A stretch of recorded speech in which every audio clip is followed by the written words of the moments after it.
I was sleeping until a high-pitched little chirping noise started to wake me up. I originally thought it was a bird, so I got up to close the window, but the noise kept on going on and wouldn't stop. It was about to drive me crazy. However, once I started to wake up, I realized it had been coming from my phone. I almost jumped off my bed from it. My phone hasn't made a noise ever since I arrived here and texted my mom I'd be staying. I haven't even used it really. I almost hesitated to open it, thinking that she could have figured out I never went to the camp she wanted me to go to. However, once I opened it, I wish it had been anything else. When I read it, my heart dropped like an elevator. I couldn't believe my eyes. It was a text from my mom saying, "Only 3 days left, Hijja. Can't wait to see ya again. Love heart." I completely forgot that my camp my mom thought I was at ended in a couple days. This started to freak me out bad. I really didn't want to leave this place, but if my mom realized that I wasn't there, let alone in another dimension with all kinds of crazy things, it would break her heart. I need to take a moment. I know I couldn't keep this a secret, but I didn't know exactly what to do. Wait! I could see if Ida could help. Maybe she could send a magical message that would say that the camp duration was extended, or there was a schooling program I would be transferred to in. Well, I hope she can do something like that. So I opened the door and walked outside my room with my usual optimism smile. However, what I didn't realize was that I totally looked like something was wrong with me. Ida quickly noticed this. Even while she was still waking up, she had a bit of a confused smile, saying, "Hey, Luce, you alright? You looking a bit on the edge today." When she said that, I nervously laughed a bit more, moving my hand to the back of my head, and then replied, "What? No, I'm fine. Totally fine. 110% fine." I replied with 2 thumbs up. When I said that, King walked past me holding a small stuffed animal yawning, as he had just woke up too.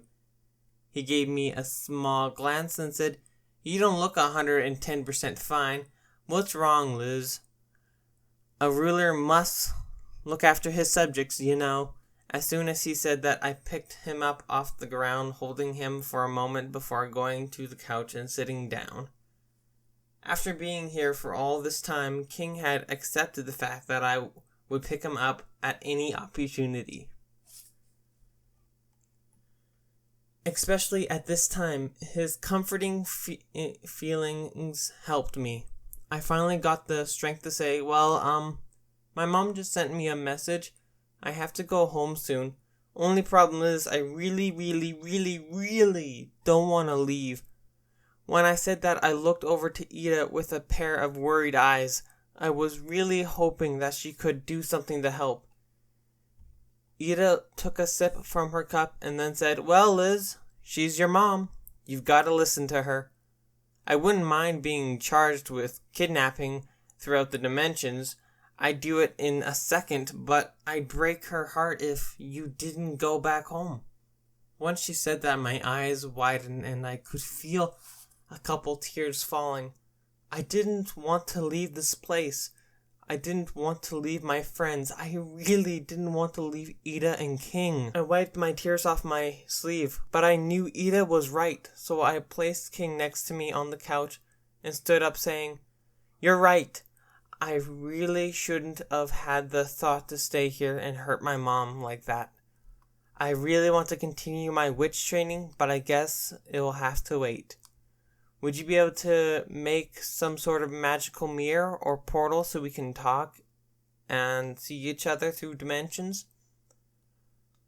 Or maybe send her a magical message saying that the time has extended?" Once I asked, Ida stopped for a moment to think, but after a bit she had a slight smile. She then said, "Luce, I don't know how human summer camps work, but I don't think your mom would be alright with it, especially if the camp she thinks you're talking about you never went to, and that would be the first place she'd go after hearing that. However, I think I could try something out. It's a bit of a high-level spell, but the range is unlimited, so it should work. Luce, I know I'm not a Hexside teacher, but I promise I'll do everything I can to help. But hey, at least you're always going to be a part of the bad girl's coven. When she finished saying that, she walked over, putting me into a close hug. I imagined hugging her back. Even King jumped down from the couch and hugged my leg. What a second family I have here, huh? This made me cheer up a whole ton, but then I had just remembered that I have to tell Gus, Willow, and Amity. Wait, Amity! She's gonna kill me after I tell her this. Either that or kidnap me. After being here for a couple of months, a lot has changed between the two of us. Once I was free from the hug, I smiled at Ida and went towards the door saying, I'm gonna break the news to Amity and them. If I come back teary, make sure to break out the cake. I said that jokingly, but I knew that it could very well be a possibility. I opened the door and started to run towards Hexside. I really felt a nervous pain in my chest. I didn't want to have to stay. This is my worst dream. They were the best friends I ever wished to have. But now...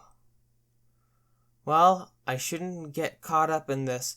Maybe it'll turn out better than I thought. Right? Thank you guys for all the love and support.